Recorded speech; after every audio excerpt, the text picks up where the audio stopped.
This podcast is made possible by you, the supporters of WPLN and WNXP, Nashville Public Radio. This is the Nashvillager Podcast.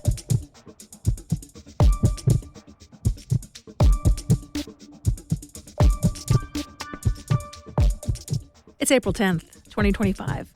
On this day in 2006, people across the United States took part in demonstrations against what was known as the Sensenbrenner Bill. It was a Republican attempt to crack down on illegal immigration, and it sought to make it easier for the federal government to deport people and would have created penalties for people found to be assisting undocumented residents. And this was the day that the protests really went nationwide. There had been an initial rally in Chicago, then a series of student walkouts in California. But on this day, it turned into more of a coordinated demonstration with particularly high participation in Atlanta. The following month, that movement coalesced in the first ever Day Without an Immigrant. It's something that still happens periodically, a designated day for immigrants, especially undocumented immigrants, to show their impact through absence. They stay home from work and school, and others experience what a challenge it is to get by without them. I'm Nina Cardona, and this is your daily digest of what's happening around Middle Tennessee with historical context from Nashville Public Radio, WPLN News. Those demonstrations in 2006 had a definite impact. The Senate did not pass a Sensenbrenner bill, and those protests set the stage for the creation of the DACA program, Deferred Action for Childhood Arrivals. But it only went so far. The people behind those demonstrations pushed for a wholesale revamp of the nation's immigration laws and more paths to citizenship. And that never happened. Over time, the pendulum swung back to a hardline approach. Tennessee has seen its own share of protests this year. As WPLN's Miriam has reported, an incredibly tenacious group of citizens have shown up time and time again throughout this legislative session so far, making their opposition known every time a committee hears one of the bills that would deprive undocumented students of a public school education. An education that the U.S. Supreme Court has previously ruled states must offer to every child, regardless of immigration status. There were meetings where the demonstrators stood up and began reciting the Pledge of Allegiance. Once, as lawmakers cast their vote, the activists sang, "Jesus loves the little children, all the children of the world." And last week, they chanted the Lord's Prayer while a pastor read a passage from the New Testament in which Jesus instructs his followers to show kindness and give assistance to people who come into their community from somewhere else, poor and in need of help. And how have those demonstrations been received? Well, one day last week, state troopers were brought in to clear the room. One 80-year-old activist refused to budge. The only way troopers could make Lynn McFarland leave was to physically pick her up and carry her out. That bill is scheduled for a vote of the full Senate today.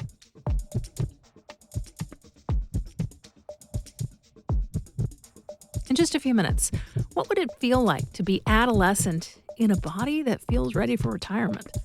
That's coming up after the newscast.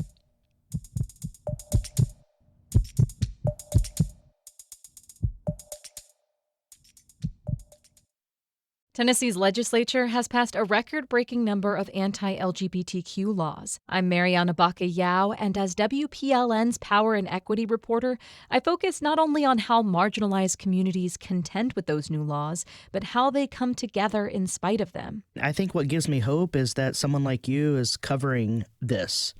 Because if the overwhelming narrative is one of defeat, how can we have hope? Listen here on 90.3 WPLN News. Here's the latest from WPLN News.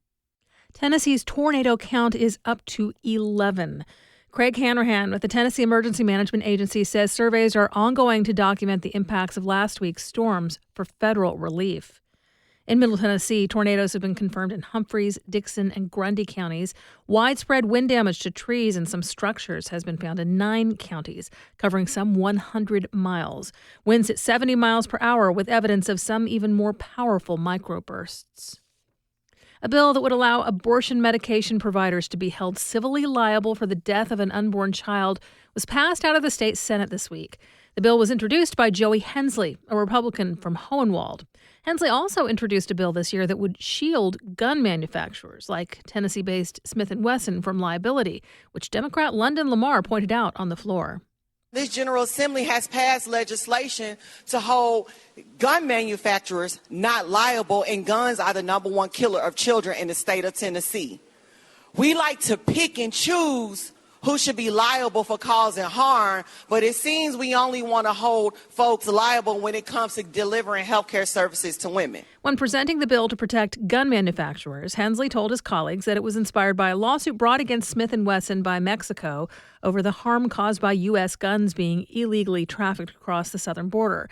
That case will be taken up by the U.S. Supreme Court. Hensley told legislators it's important to protect the firearms industry because Tennessee is ranked number 1 in the nation for employment in the small arms and ammunition sector, and several manufacturers have chosen the state as their headquarters. A proposed bill to deregulate some of the state's wetlands hit a snag yesterday. A State House Finance Subcommittee placed the bill behind the budget, meaning that it is significantly behind funding expectations after finding it would cost a state agency about $80,000 annually. The state legislature will now have to decide whether to pull funding from its own discretionary budget to make up the costs. The wetlands bill has faced significant opposition this year, as it will hasten construction for developers while enabling the destruction of precious natural resources. Experts and state officials say the loss of wetlands will harm water quality and increase flooding in Tennessee. The death of a Kentucky teenager is contributing to a congressional push to criminalize sextortion. The U.S. House Energy and Commerce Committee advanced a bill this week making it a crime to publish or threaten to publish non-consensual intimate photos, whether real or fake. The committee is chaired by Kentucky Congressman Brett Guthrie of Bowling Green.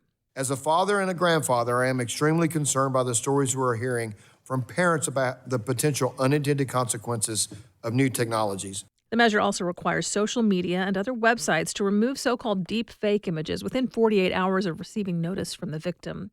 In Guthrie's district, a 16-year-old Barron County student died by suicide in late February. Investigators believe he was targeted in a financial sextortion scheme.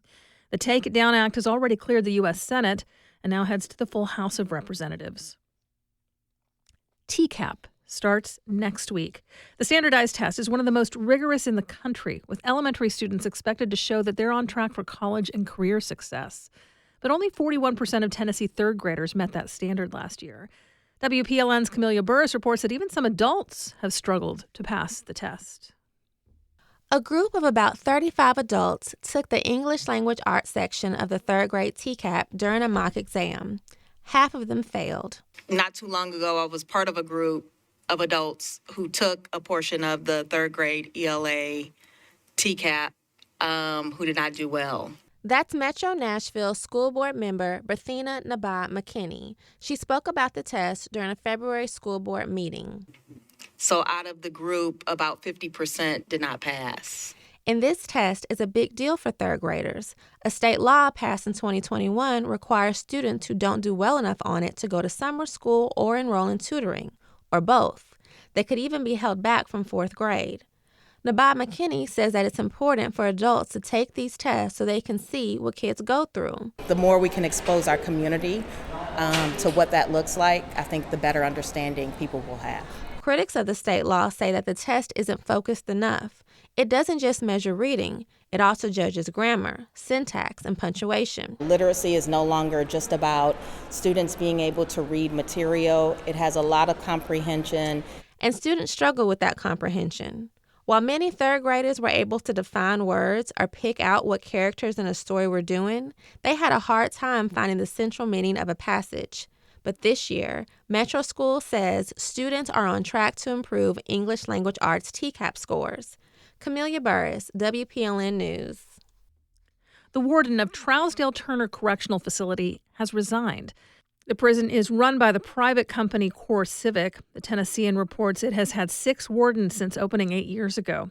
Warden Vince Vantel had been placed on leave earlier this year. That's after the Federal Department of Justice started investigating his facility for chronic understaffing and violence against prisoners. You'll find more news anytime at WPLN.org.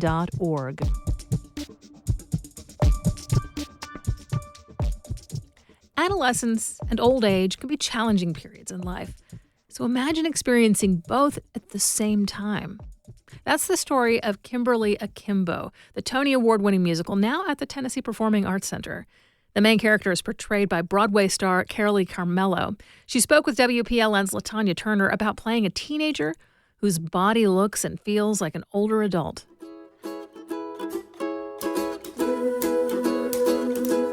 It's been a long time since I was 16 years old. It's important for the audience to kind of forget that I'm in my 60s and to just take the ride with this 16-year-old character. Hello and how are you? My name is Kimberly Lavaco. I'd love to hear your take on what the show is about and your character, Kimberly. It's about a 16-year-old girl who is facing a lot of challenges, one of which is a disorder that makes her age faster than she should. So she's 16, but she appears to be an older woman.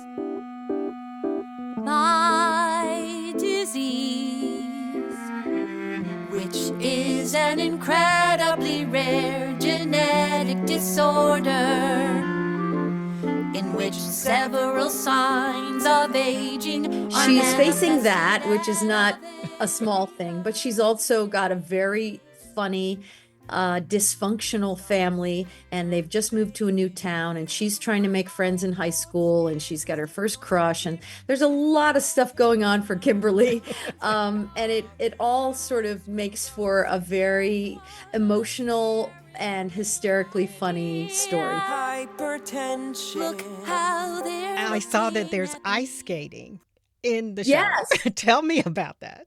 Yes, that I've never done that on stage in all of my 40 plus years in this business. It's really fun. During the show, we skate on a surface called Polyglide, which is plastic, but it's created specifically for ice skating. when opportunity knocks, when possibility calls, take the bull by the horns, grab life by the walls, gotta see. The score is just so well done. It's so well done, and Janine, who wrote the music, took a lot of inspiration from 90s music, which makes it really fun. There are videos of you singing Make a Wish. Tell me about that song. Oh, it's a beautiful song. It's the beginning of the show, and she's filling out a form for the Make-A-Wish Foundation. Don't want to waste it. I could wish for anything. What about a tree house? It's so touching because you think about, like, what would I wish for if I only had, a limited amount of time on this earth. Has it caused you to sort of re-examine your own ideas about aging? And is there something you want audience members to take away? For me and this character, she is so determined to get the most out of the time she has. And I think that's an important lesson. It's never too late to have a big adventure or to try something new. Despite everything that this character goes through, I definitely feel more joyful at the end of the night and more uplifted, which I hope the audience will feel as well. Because no one gets a second time. No one gets a second time. No one gets a second time around. The musical Kimberly Akimbo is at TPAC through Sunday. We do this roundup of Nashville news every weekday, so subscribe in your favorite podcasting app to make sure you never miss an episode. And if you like this, you'll probably enjoy the Nashvillager newsletter too. You'll get perspective from more of my colleagues at Nashville Public Radio and links to the stories we're following. Sign up for those daily emails at WPLN.org/Nashvillager. Thanks so much for listening. Let's make this day a good one, and we'll catch back up tomorrow.